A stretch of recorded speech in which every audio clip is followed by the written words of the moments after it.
paz do Senhor, igreja. Apocalipse capítulo 3, versículos 7 ao 11. Enquanto você procura, eu quero glorificar a Deus pela oportunidade de estar com vocês mais uma vez. Quero agradecer aos pastores dessa igreja pelo convite, oportunidade. Grupo Shekinah, que o Senhor continue abençoando vocês, em nome de Jesus. Quantos encontraram? Diz assim a palavra do Senhor. E ao anjo da igreja que está em Filadélfia escreve: isso diz o que é santo, o que é verdadeiro, o que tem a chave de Davi. O que abre ninguém fecha, e fecha ninguém abre. Eu sei as tuas obras, que diante de ti pus uma porta aberta e ninguém pode fechar. Tendo pouca força, guardaste a minha palavra e não negaste o meu nome. Eis que eu farei aos da sinagoga de Satanás, aos que se dizem judeus e não são, mas mentem, eis que eu farei que venham e adorem prostrados a teus pés. E saibam que eu te amo. Como guardaste a palavra da minha paciência, também eu te guardarei da hora da tentação que há de vir sobre todo o mundo, para tentar os que habitam na terra. Eis que veio sem demora. Guarda o que tens, para que ninguém tome a tua coroa. Pode se assentar, glorificando ao nome do Senhor. Igreja, antes de entrar no texto propriamente dito, eu quero te contextualizar o que é que estava acontecendo. O que é esse texto que nós acabamos de ler? Jesus veio, separou para si 12 apóstolos. Muitos, incontáveis discípulos o seguiam também. E Jesus, como as Escrituras disseram, morreu, ressuscitou ao terceiro dia.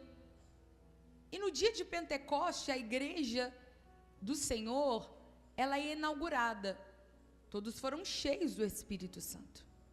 Espírito Santo este que também é Deus. Espírito Santo da verdade. Espírito Santo que consola, Espírito Santo que ensina, Espírito Santo que fortalece, Espírito Santo sem o qual a igreja não vive, muito menos sobrevive. Sem o Espírito Santo a igreja não teria sido gerada. Sem o Espírito Santo a igreja também não teria sobrevivido. Sem o Espírito Santo a igreja não teria chegado até aqui. E sem o Espírito Santo a igreja não será arrebatada. Sem o Espírito Santo a igreja não pode resistir. E pelo poder do Espírito, os apóstolos resistiram às prisões, aos açoites, às perseguições, às calúnias. Pelo poder do Espírito a igreja cresceu. Pelo poder do Espírito, o Evangelho vai sendo difundido de cidade em cidade, de casa em casa, de porta em porta, de país em país. Mas o nosso adversário, Satanás, com a permissão de Deus, também começa a tentar a igreja, levando muitos para arenas dos leões, levando muitos a serem decapitados, cerrados ao meio, queimados vivos, deportados de suas terras, e assim aconteceu também com o apóstolo João. Pelo que João escreve: eu, João, vosso irmão e companheiro nas aflições, estava numa ilha chamada Patmos, por causa da palavra de Deus e do testemunho do nosso Senhor Jesus Cristo. Por que é que João estava deportado? Por que é que ele estava como um escravo em uma ilha, sem acesso a ninguém, a quase nada, debaixo de um sol escaldante? Por causa da palavra de Deus e do testemunho do nosso Senhor Jesus Cristo. Enquanto nos assentamos confortavelmente nas nossas poltronas, por causa da palavra de Deus e do testemunho do nosso Senhor Jesus Cristo, muitos dos nossos irmãos em toda a terra, nesse momento, ainda estão sendo decapitados, ainda estão sendo queimados vivos, ainda estão sendo levados para covas de animais, ainda estão sendo separados das suas famílias, ainda estão passando fome, ainda estão passando sede e frio. Pelo que está escrito: ó, desperta tu que dormes, e levanta-te dentre os mortos, e Cristo te esclarecerá. Porque se o evangelho não incomoda, tem alguma coisa errada com o nosso evangelho. Porque se o evangelho não muda padrões, tem alguma coisa errada com o nosso evangelho. Porque se o evangelho não nos desperta, tem alguma coisa errada com o nosso evangelho. Porque o evangelho promete que haverá uma revolução em todo mundo onde ele é pregado. Que revolução é essa? Ele vai incomodar, ele vai mudar, ele vai tirar as coisas do lugar. Ele vai mexer com estações, ele vai mexer com governos humanos, ele vai incomodar a sociedade e ele vai causar alguma tentação para a igreja.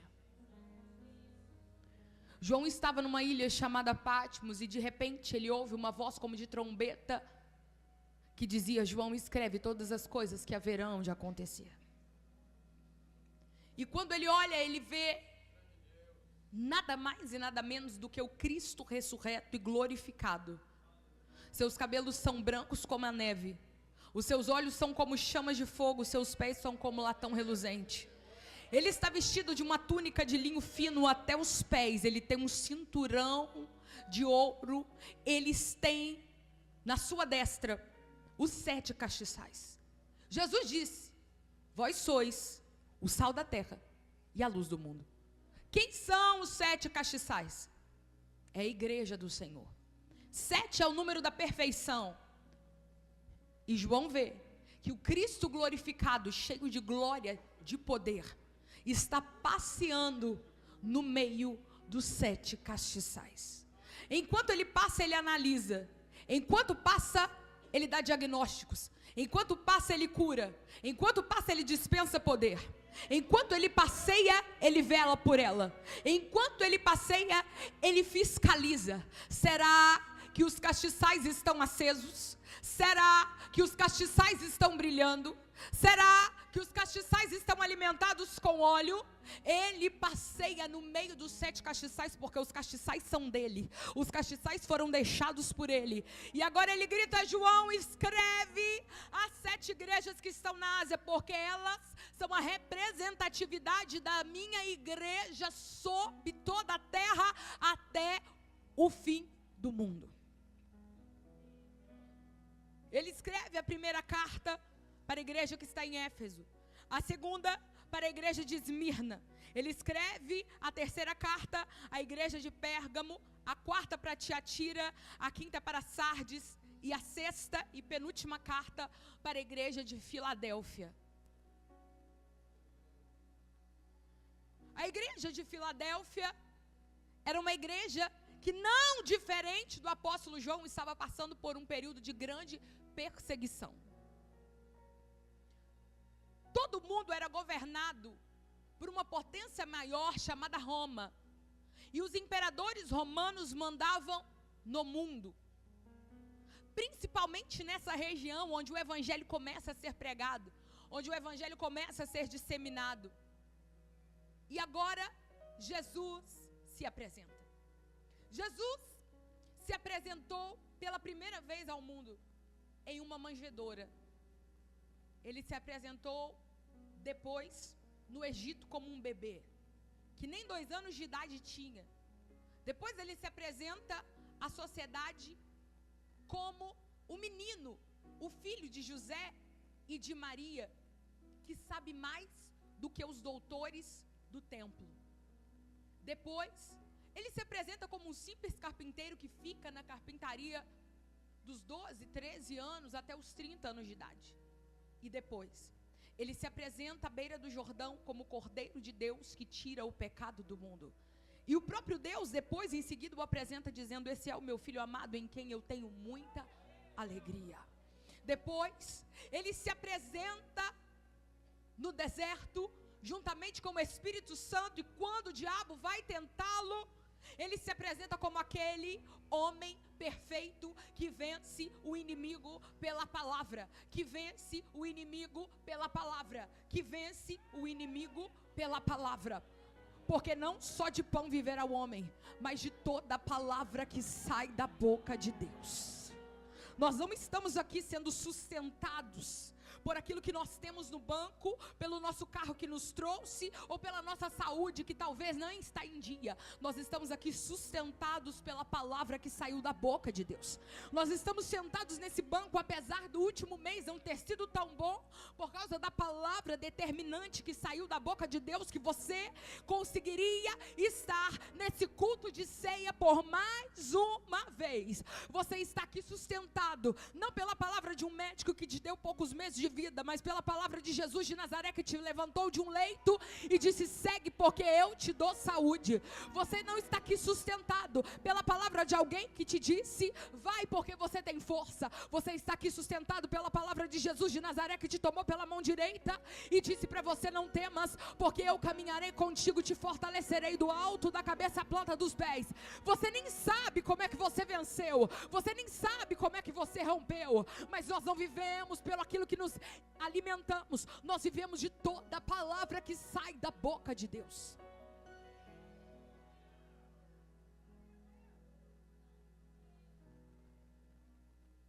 E Filadélfia agora é bombardeada por muitas coisas, porque em volta de Filadélfia está chegando uma doutrina, está chegando alguns sofismas, está chegando verdades, mentiras disfarçadas de verdades. E agora, alguém diz: Filadélfia, você é a cidade escolhida. Por quem? Pelos imperadores romanos, para ser o centro do mundo romano, onde muitos vão olhar para vocês e dizer: quer conhecer a cultura greca romana? Olha para Filadélfia. É lá que nós vamos bolar um plano, porque ela será a cidade central da cultura romana, cultura mundana, cultura satânica. Só que tinha um empecilho em Filadélfia. Aquela cidade era conhecida por ser o epicentro de alguns terremotos que aconteciam na terra. Então muitas pessoas titubeavam antes de mudar para lá, porque pensavam: como que eu vou morar em Filadélfia? Porque Filadélfia é uma cidade perigosa, é uma cidade onde acontecem muitos terremotos. E Jesus começa a falar com Filadélfia. Esse Jesus que conhece a estrutura física do lugar onde os irmãos de Filadélfia moram. Esse Jesus que conhece o cantinho do quarto, a cama que você dorme. Esse Jesus que sabe quais as ruas você precisa percorrer até chegar na sua casa. Esse Jesus que conhece o seu endereço de cor. Esse Jesus que você até pensa: não está me vendo, não sinto, não consigo. Parece que ele escolheu alguns pastores, cantores, pregadores. Mas quem sou eu? Uma pessoa tão fraquinha que não é vista. Assim é na igreja de Filadélfia. Olhavam para lá e diziam: de Filadélfia não vai sair nada, de Filadélfia não vai sair ninguém, porque eles são fracos. Eles não são aqueles crentes fervorosos, como por exemplo aqueles crentes que têm tantos dons espirituais. A igreja de Filadélfia não cresce e não é gigante como outras. Ela não é rica. A igreja é uma igreja feinha, talvez. Nem é agradável de se entrar na igreja de Filadélfia. As reuniões de Filadélfia não tinham tantas demonstrações de poder. Mas dentro da igreja de Filadélfia tinha um que passeava naquele lugar. Eu estou pregando para crente que está se sentindo fraquinho. Eu estou pregando para crente que parece que você diz: irmão, ora por mim, porque eu tenho certeza que Deus te ouve. Eu não tenho nada contra pedir oração, mas nós estamos vivendo uma era em que as pessoas querem pedir oração, porque parecem que se sentem acuadas diante de um Deus todo-poderoso, que é praticamente inacessível para uns e acessível para outros. Mas não é isso que a palavra diz. Eu quero te convidar a começar a clamar. Eu quero te convidar a começar a entender que o mesmo Deus de Filadélfia é o Deus que vai lá no seu endereço, na sua casa. Alguém diz: tem pouca força, mas Jesus diz: eu estou aqui, pode clamar, pode falar, porque eu estou aqui. Da mesma forma que você falaria comigo, que você falaria com os pastores, fala com Ele. Jesus ouve a minha oração. Eu sou tão fraquinha, eu sou tão fraquinho, eu preciso de Ti. E Ele diz: João, eu preciso que você mande um recado para os crentes de Filadélfia. Escreve assim. Escreve para o líder, escreve para o pastor. E João escreveu: e ao anjo da igreja que está em Filadélfia, escreve.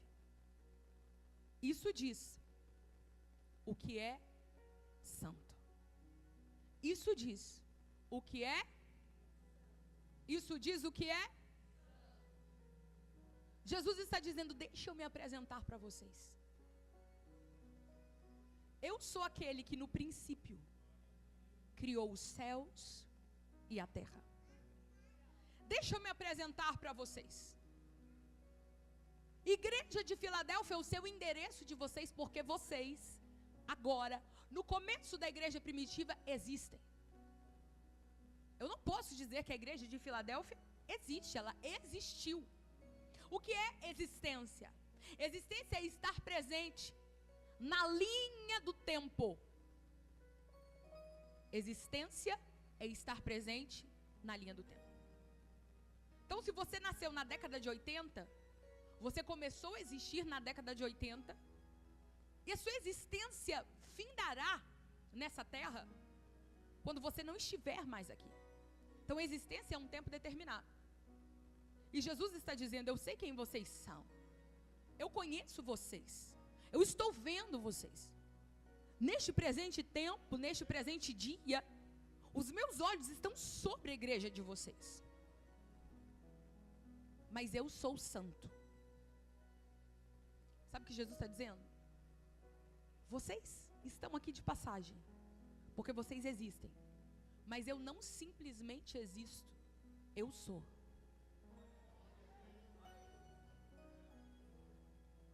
No princípio, criou Deus os céus e a terra.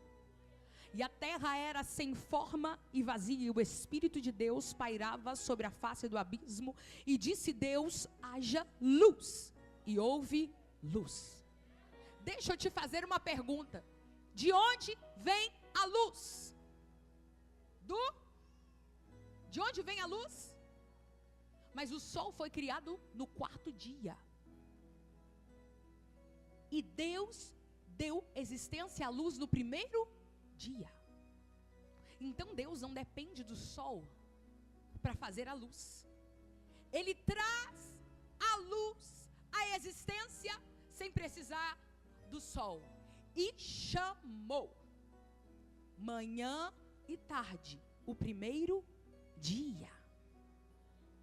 Então agora ele cria o tempo. Ele cria o tempo. Pode descansar. Você receber, pode descansar. Ele cria o tempo. Quando ele cria o tempo, lá no quarto dia da criação, a Bíblia diz que ele vai fazer sol, lua e estrelas. Para quê? Para organizar esse tempo. Quando ele organiza esse tempo, ele faz primavera, outono, verão, inverno. Sim ou não? Depois da luz, ele faz o sol, dá o sol e a lua. Luz, calor e poder de controlar as estações. e ele vai passeando na linha da eternidade. Ele faz Adão, Eva, dá a eles fecundidade. Adão e Eva se tornam um povo. Desse povo ele separa Abraão, nasce Isaac, nasce Jacó, nasce 12 filhos, e depois disso, eles também se tornam uma outra grande nação no Egito. Até que Deus levanta Moisés, quem está comigo diz amém. Moisés é um senhorzinho de 80 anos. E ele chega no monte de Deus. Sabia que a gente precisa ter cuidado? Porque da porta para fora, talvez, você pode pensar e ouvir o que quer. Mas quando você chega no lugar onde Deus fala, você precisa ouvir a voz do Espírito Santo. Moisés chegou no Horebe, o monte de Deus, a sarça ardia, não se consumia. E Moisés disse, depois de receber o chamado, eu estou indo no nome de quem? Aí Deus disse, pois não, deixa eu me apresentar. Eu sou o Deus de Abraão, de Isaac e de Jacó. E Moisés, eu sou o que sou. Eu não tenho começo, eu não tenho fim. E eu posso ser observado, o meu poder é manifestação da glória, pode ser observado em toda a criação. Olha o tamanho dos mares, vulcões, olha as florestas, olha as grandes aves, olha a composição da natureza. Eu sou o que sou. A minha assinatura está em toda a terra. Como disse o profeta Isaías, a glória do Senhor está em toda a terra. Mas Moisés, eu não tenho começo e eu não tenho fim. Assim ele diz, assim ele se revela. Mas igreja, o Senhor agora se apresenta dizendo que não tem começo, que não tem fim, e que todas as coisas vieram dele. No princípio criou Deus os céus e a terra. Tudo vem dele. Mas agora nós entendemos o que é tempo, sim ou não? Nós entendemos o que é existência, sim ou não? E nós também entendemos o que é eternidade. A eternidade tem o infinito para a direita e o infinito para a esquerda. Não tem começo e não tem? Mas Deus, então, é eterno, sim ou não? Mas a Bíblia vai além disso. A Bíblia diz que Ele é maravilhoso, conselheiro, Deus forte, Pai da eternidade. Pai da eternidade. Ele criou a eternidade. Ele trouxe à existência a eternidade. Ele é muito mais do que possamos pensar. Então eu tenho uma igreja pequena, com pouca força. Eu tenho uma igreja escondida, com pouco mérito. Eu tenho crentes que creem, mas tímidos. Eu tenho os crentes que acreditam, mas sem poder.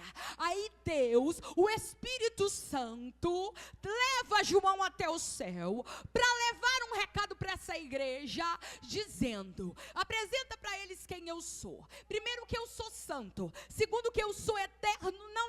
Não sou só eterno, eu criei a eternidade, mas eu resolvi passear no meio deles, eu resolvi habitar dentro deles. Então diz para eles que eles têm fama de ter pouca força, mas quando eu passeio no meio deles, som do coração deles, quando eu os visito, o meu diagnóstico é outro, o meu diagnóstico e o meu veredito é outro. Aparentemente tem rótulos de fracos, mas eu que criei os céus e a terra, eu que me apresentei a Moisés, também estou com eles. Eu que abri o mar vermelho, também estou com eles. Eu que fiz os montes fumegarem, também estou com eles. Eu que apareci a Isaías, sou o mesmo que estou com eles. Eu que falei aos profetas, sou o mesmo que sou com eles. Eu não perdi a minha santidade, eu não perdi o meu poder, eu não perdi a minha onisciência, eu não perdi a minha onipotência, eu não perdi a minha onipresença. Eu sou santo e continuo no meio da minha igreja, que não tem armas, que não tem dinheiro,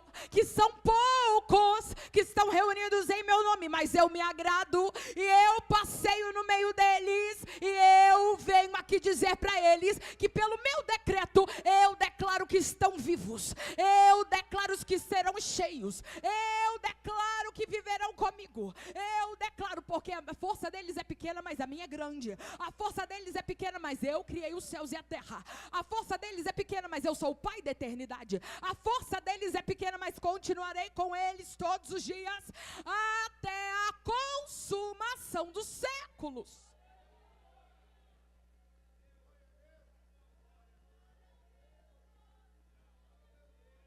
Diga para eles que eu sou santo, que tudo vem de mim, mas que eu estou no meio deles. Eu sou santo e eu sou verdadeiro. Porque ontem o Império Babilônico disse que a verdade era uma, mas veio o Império Medo-Persa e disse que a verdade era outra. Veio o Império Grego e disse que a verdade era outra. Se levantou o Império Romano e desbancou o Império Grego e disse que a verdade era outra. Todos os dias, homens e mulheres se formam, têm um canudo de doutorado na mão. Eles batem no peito e dizem: eu falo tantas línguas, eu já percorri tantos países, eu sei tantos idiomas, mas fala para os meus servos de Filadélfia que eu sou o dono de toda a ciência. Eu sou o dono de toda a verdade. A minha verdade, as palavras que saem da minha boca são mais poderosas, mais eficazes, são imutáveis, mais do que qualquer universidade do mundo, mais do que qualquer gabinete político. A minha verdade decreta, me tem mais força na terra do que qualquer homem eleito nessa terra. Fala para a minha igreja que agora eu desço na terra com o rolo da verdade e entrego esse rolo à posse deles, dizendo: o que seus vizinhos estão dizendo? Que vocês são fracos, loucos, que vocês se arrastam, mas eu estou no meio de vocês para dizer: eu sou verdadeiro, eu sou o dono da verdade e falo diretamente, cara a cara, face a face com vocês. Isso diz o que é santo, o que é verdadeiro, o que tem a chave de Davi, o que abre e ninguém fecha, e o que fecha e ninguém abre. O povo judeu estava procurando um Messias que os redimissem no seguinte aspecto de se assentar em um trono, de pegar um cetro na mão, colocar uma coroa na cabeça, ter um anel de selo em seu dedo. Mas Jesus vem montado em um jumentinho. E a expectativa dos judeus foi frustrada, principalmente quando Pilatos escreve e coloca por cima da cabeça de Jesus: esse é Jesus, o rei dos judeus. E ele estava crucificado. E eles pensaram: cadê o Messias prometido que viria em um cavalo branco, nos livrar do poder dos romanos? Cadê o Messias prometido que se sentaria no trono de Davi? Ele morre numa cruz. Talvez os crentes passavam na rua e eram zombados, dizendo: o Deus de vocês, essa seita que vocês seguem, é aquele Deus que foi crucificado lá no Monte Caveira. É aquele Deus.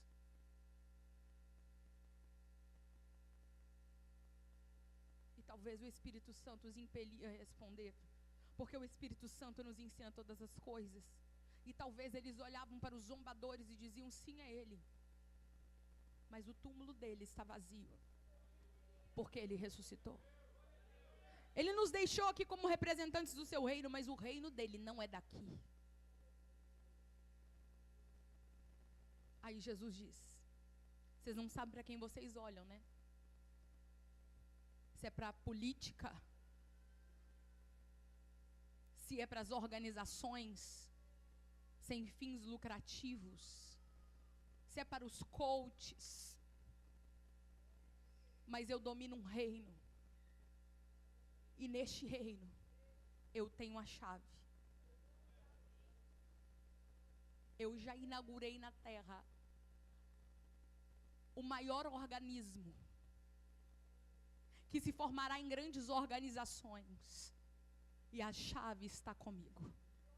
Não há quem possa fechar essa porta. Por mais pequenos que vocês sejam, não há quem possa fechar essa porta.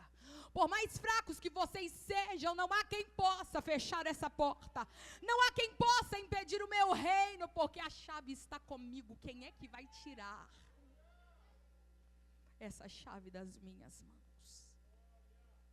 Porque as portas do inferno não prevalecerão contra a igreja do Senhor. Aí Jesus diz: eu sei das tuas obras.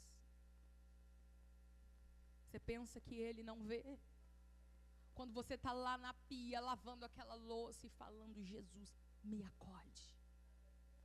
Você pensa que ele não vê quando você está dirigindo o seu carro e em pensamento você eleva uma oração, pedindo socorro para Jesus naquele dia. Ele está dizendo: avisa para eles que são julgados fraquinhos, que eu vejo, eu sei, eu ouço, eu estou atento a cada oração, a cada clamor, a cada pedido de socorro. Eu sei, porque o que impressiona Deus não são grandes congressos, grandes organizações. O que impressiona Deus não é uma grande organização de entrada na porta.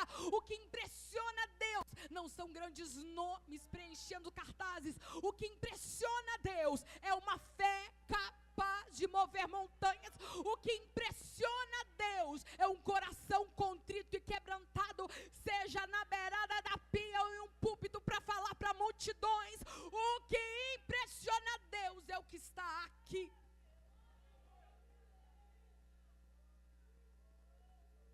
Eu sei das suas obras, mas eis que diante de ti eu pus uma porta aberta e ninguém pode fechar. Portanto, entremos com ousadia diante do trono da graça. Entremos com ousadia diante do trono da graça. Antigo Testamento, eu vejo o profeta Samuel com um vasinho de azeite indo em direção a Belém. E o profeta Samuel está dizendo: eu preciso encontrar a família de Jessé, porque de lá Deus vai derramar unção sobre um dos filhos dele. E vocês conhecem a história. No meio de seus irmãos, o menino Davi se ajoelha e recebe óleo sobre a cabeça. Ele foi ungido a rei. Depois eu vejo alguns sendo ungidos a profetas e a sacerdotes. Porque naquele tempo, e o livro do profeta Samuel começa dizendo exatamente isso.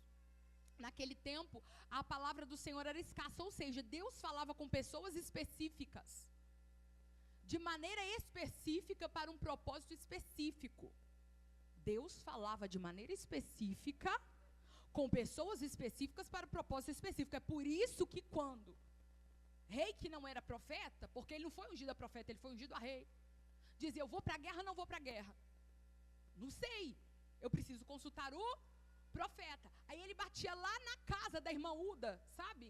E dizia assim: irmã Uda, o rei pede oração. Ora para o rei. Porque nós queremos saber o que vai ser do reino. E vinha o Espírito do Senhor e falava especificamente com aquela pessoa. É por isso que Eliseu diz para Elias: me dá da porção dobrada do Espírito que está sobre ti. E a Bíblia registra 7 milagres de Elias e 14 de Eliseu. Certo? Mas Jesus está na cruz. E Jesus resolve acabar com isso. Porque agora não há judeu, nem grego, nem servo, nem livre, nem homem, nem mulher. Porque o profeta Joel já havia profetizado, e há de ser que nos últimos dias, diz o Senhor, derramarei do meu espírito sobre toda a carne. Sobre os reis não, sobre toda a carne. Sobre os adultos não, sobre as crianças também. Sobre os jovens que são fortes, porque eles já venceram o maligno, não. Sobre os velhos também. Aqueles que acham que o tempo acabou, que o tempo passou, virei sobre eles, derramarei do meu espírito. Sobre as crianças de colo, derramarei do meu espírito. Sobre as mulheres, derramarei do meu espírito. Sobre os homens, derramarei do meu espírito. Sobre os livres, derramarei do meu espírito. Sobre os escravos, derramarei do meu espírito. Quem tem língua estranha, fala em língua estranha. Quem o Espírito Santo decidiu da profecia, profetiza. Quem o Espírito Santo deu autoridade, expulsa demônios no nome de Jesus.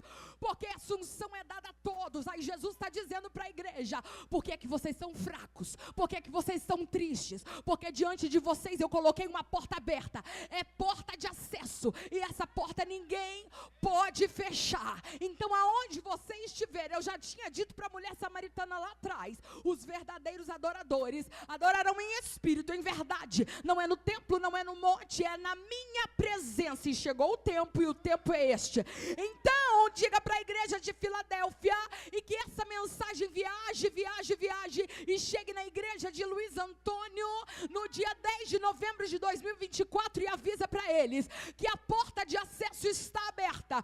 Pode entrar com ousadia diante do trono da graça, pode conversar com o Espírito Santo, pode receber batismo com o Espírito Santo, pode falar em línguas espirituais, porque é para todos. A porta está aberta. Pode entrar com ousadia, pode entrar com ousadia, porque a porta está aberta. A porta está aberta. O trono é acessível. A porta está aberta.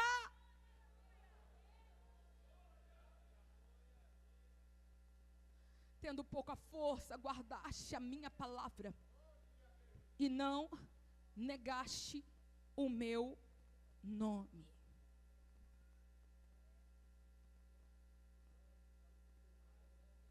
Jesus não disse tendo pouca força. Fizeram 10 festividades no ano. Jesus não disse tendo pouca força. Fizeram uniforme novo de novo. Jesus não disse tendo pouca força. Chamaram aquele cantor famoso tendo pouca força. Foram panfletar e panfletar até cansar para dobrar esse templo de gente. Jesus disse tendo pouca força, o que eu me agrado de vocês é que vocês guardaram a minha palavra.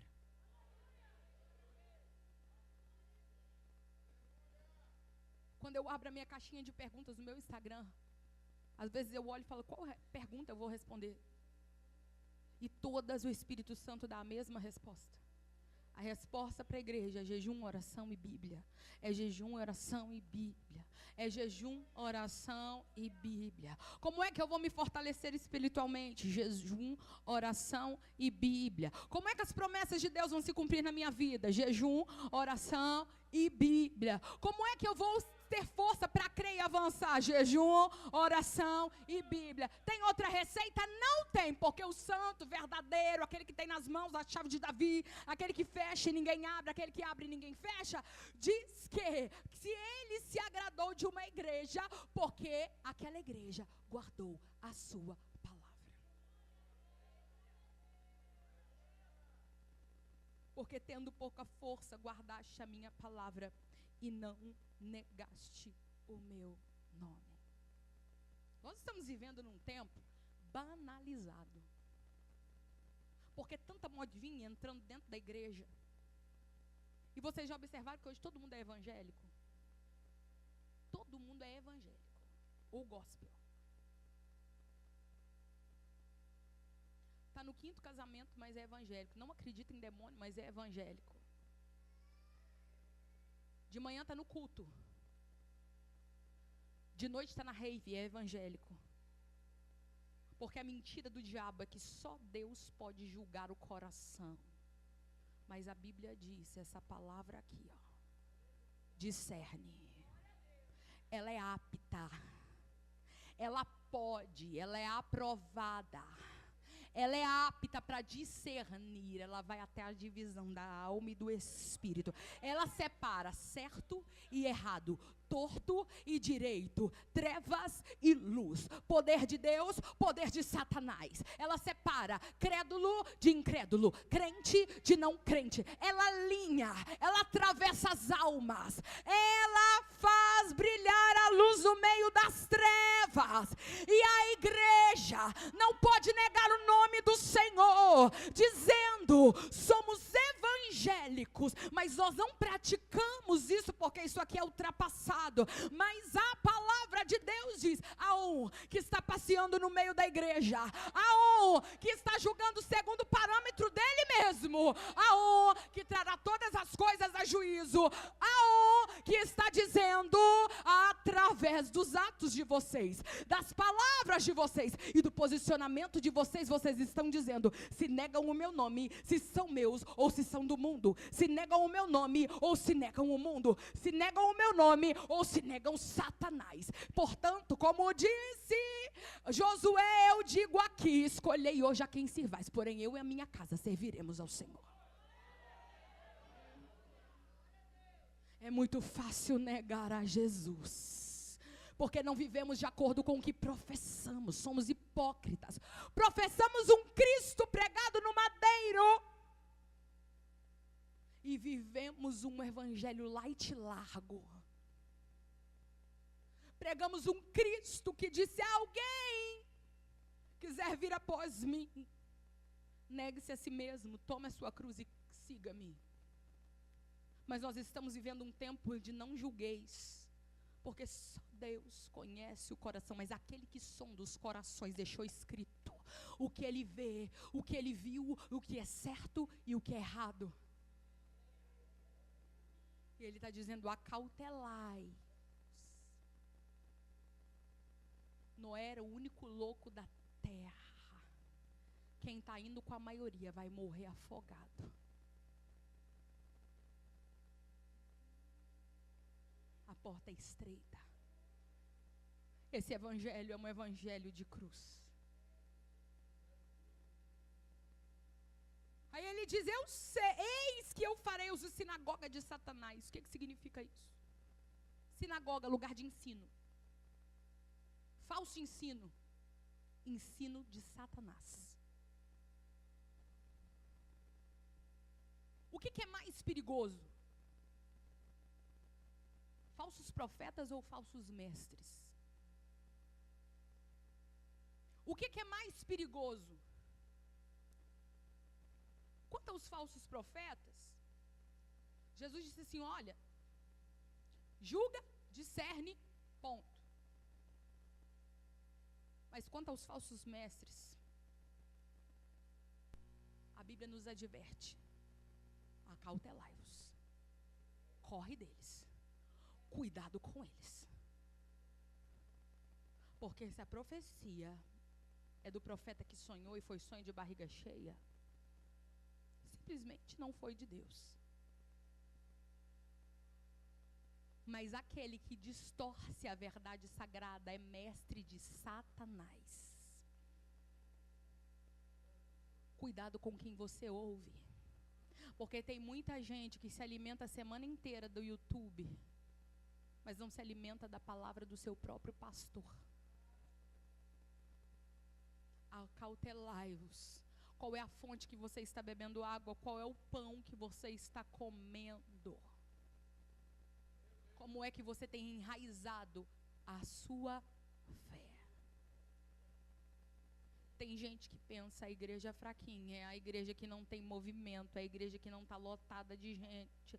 Mas Jesus está dizendo: a igreja fraquinha é a igreja que não tem a minha palavra. A igreja fraquinha é a igreja que se alimenta das doutrinas falsas, dos falsos mestres, que entregam tudo, menos a mensagem da cruz e a mensagem do arrebatamento. Mas eu louvo a Deus, porque essa igreja ainda canta: sim, eu amo a mensagem da cruz, até morrer eu a vou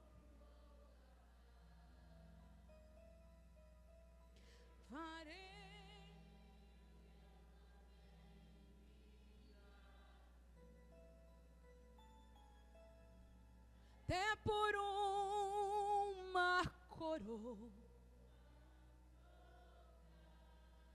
Esses falsos mestres da sinagoga de Satanás, eles dizem que eles são antigos na fé, eles dizem até que são judeus, que nasceram no berço onde eu nasci.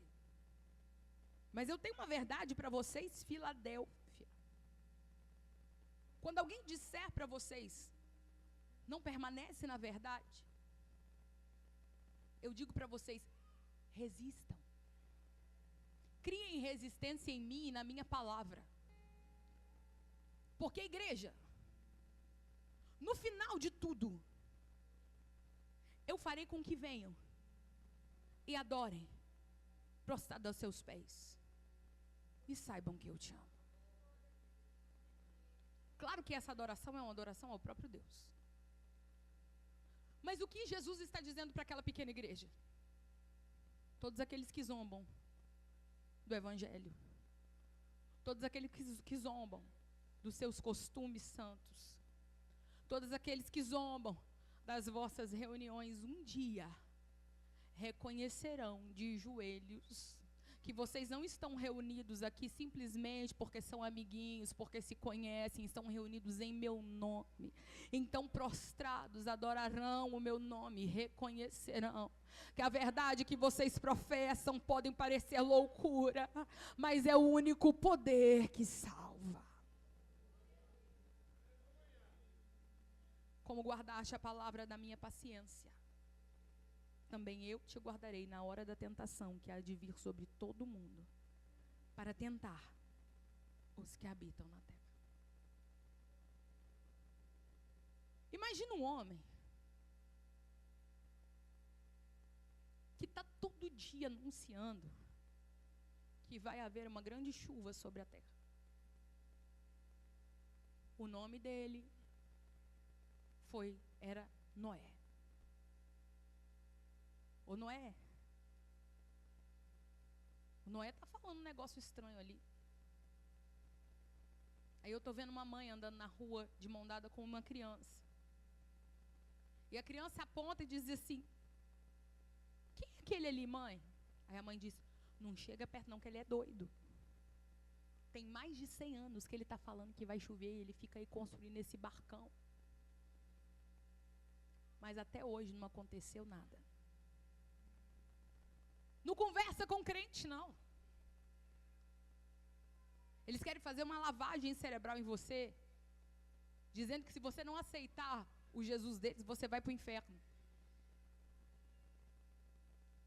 Mas ei, avisa lá, que depois de 120 anos e uma semana, choveu. Aí Jesus está dizendo: igreja, vocês guardaram uma palavra da minha paciência. Eu estou pedindo a vocês que para vocês parece que o tempo é infinito. Para vocês parece que eu estou demorando, mas a minha palavra, paciência, paciência. Resistência, paciência, ora mais, jejua mais um pouquinho, ora mais um pouquinho, paciência, resistência, porque eu estou chegando, eu estou vindo. Mas como vocês estão guardando a palavra da minha paciência, eu vou preservar vocês da tentação que há de vir sobre toda a terra. No mês passado, eu estava em uma vigília de oração e o Senhor me disse: olha essa visão. Eu olhava e eu via escrito Oceano Atlântico, um buraco se formava, vinha uma mão do Senhor e colocava um buraco no meio do oceano. E esse buraco começava a girar. E eu dizia: eu não sei o que é isso. E eu perguntava para o Espírito Santo: o que é isso, Espírito Santo? De repente a visão mudou. E eu vi um grande tsunami. E esse tsunami se levantava e varria corpos e corpos como bonequinhos para dentro do mar. E o Senhor disse para mim: avisa a igreja que eu sou o juiz de toda a terra. E eu desci. De repente eu vejo uma balança de 2 pratos parando em cima do globo terrestre. E uma cana de medir, que é como se fosse uma régua, media a terra, como se a terra fosse do tamanho de uma bola de gude. Com 3, 4 medidas, essa mão media a terra. E o Espírito Santo disse para mim: acontecerão coisas jamais vistas a partir de agora, porque eu estou sinalizando que eu estou vindo para se cumprir o que está escrito. Qual é a maior profecia que temos? A palavra de Deus. E a palavra de Deus diz que nos últimos dias haveriam sinais. E no dia de ontem acordamos com uma notícia: que o deserto da Arábia Saudita nevou pela primeira vez na história da humanidade. O deserto se transformou em neve. E o Espírito Santo disse: eu não estou dizendo, porque a Bíblia diz que ele não faz coisa alguma sem falar aos seus servos coisas nunca dantes vistas. Quem é o termômetro para a terra é a igreja.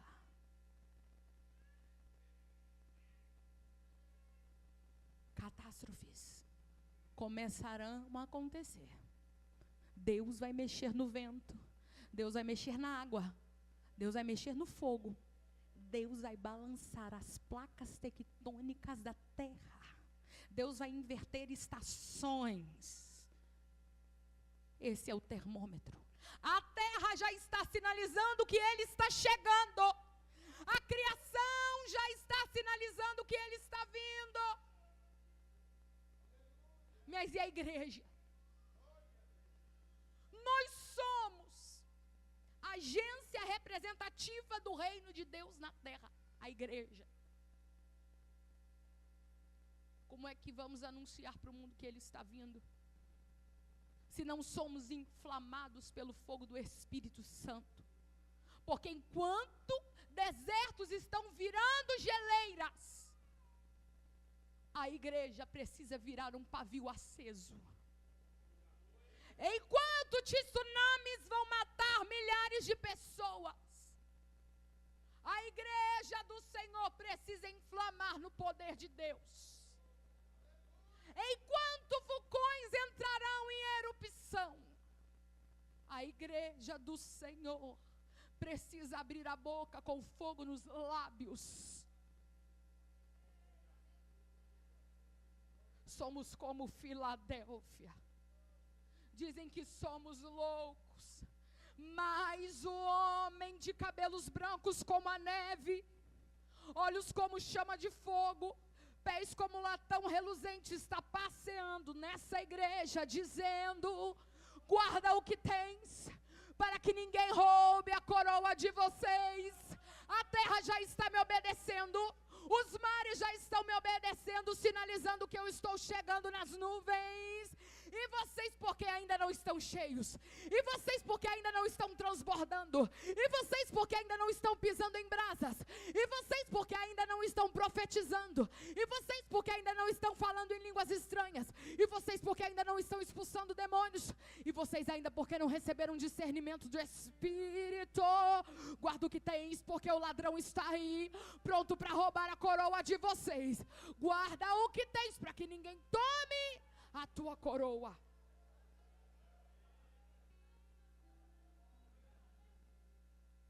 Só há um jeito de escapar: ou é cheio ou é morto.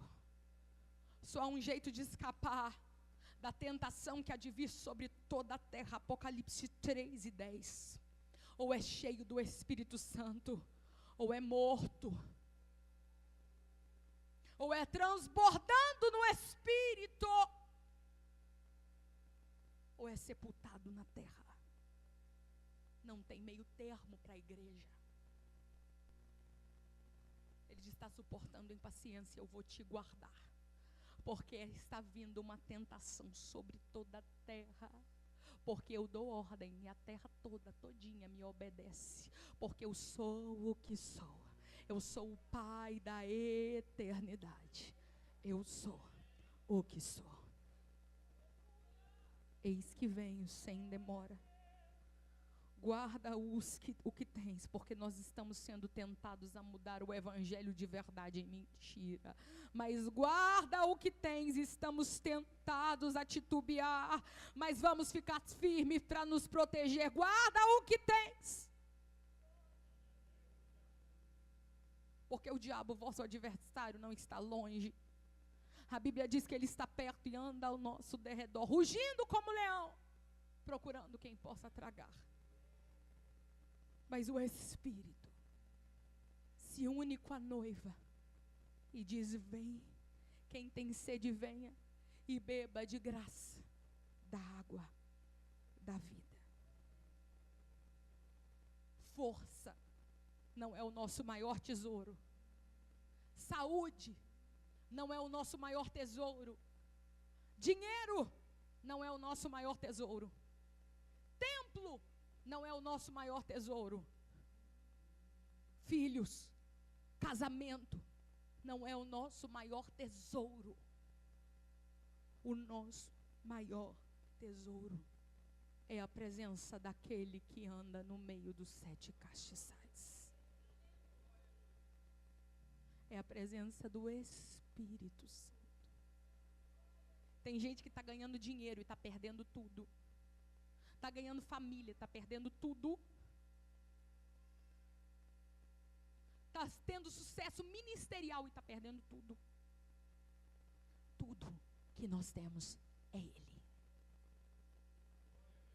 Ele é maior do que a prata, Ele é maior do que o ouro, Ele é maior do que cargo. Ele é maior que placa de ministério. É Ele. É Ele que nos dará um novo nome. É Ele que nos dará uma coroa. É Ele que nos buscará.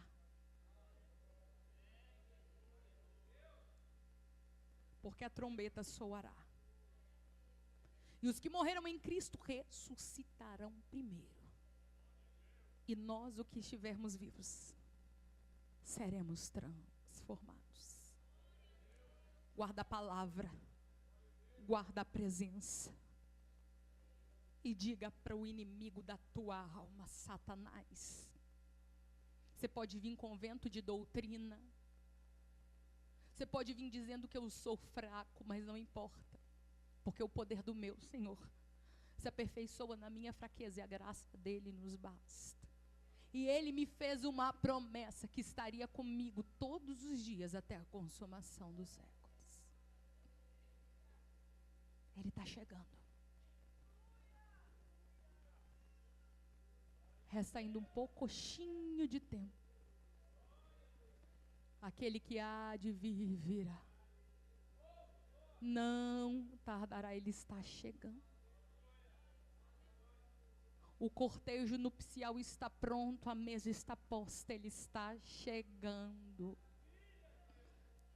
Enquanto o mundo diz que somos fracos, ele está dizendo: se fortaleçam em mim, eu estou chegando. Resiste mais um pouquinho, eu estou chegando. Enquanto o mundo quer tomar nosso tempo com tantas coisas, ele está dizendo: guarda a minha palavra, eu estou chegando.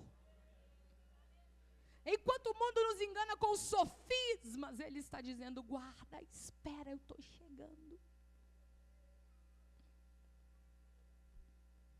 A quem vencer eu farei coluna no templo do meu Deus, e dele nunca sairá. Lembra que eu disse que Filadélfia era uma cidade de terremotos que balançava? Quando eu digo coluna, eu falo de firmeza. Jesus está dizendo: ao que vencer, vocês estão numa corrida, mas lá fora só tem um vencedor. Mas no meu reino, todos que perseveram até o fim recebem uma coroa incorruptível. Não uma coroa de louros que murcha, não uma medalha que pendura na parede e oxida, mas é uma coroa incorruptível. Eu colocarei vocês firmes na morada celestial de vocês, e de lá vocês nunca mais sairão. Além do rio azul, as ruas são de ouro e de cristal. Ali tudo é vida, ali tudo é paz, morte e choro, nunca mais, tristeza e dor, nunca mais. Verei o grande rio da vida, claro como um cristal. Verei a face do meu mestre querido. Não haverá mais noite ali, não haverá nenhum clamor. Verei os homens e tocarei seu rosto, enfim, não haverá mais noite ali.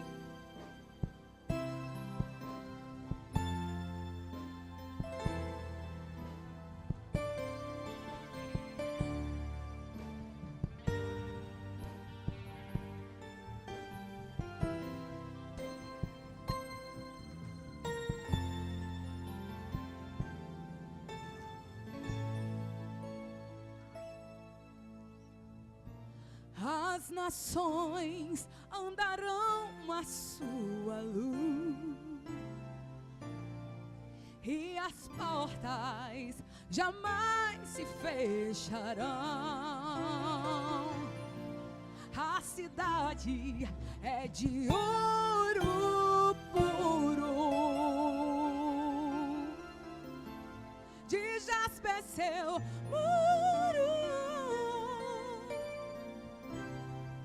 Além do rio azul, você pode cantar comigo? Morte, choro, tristeza e dor, nunca mais você tem essa esperança, nunca mais.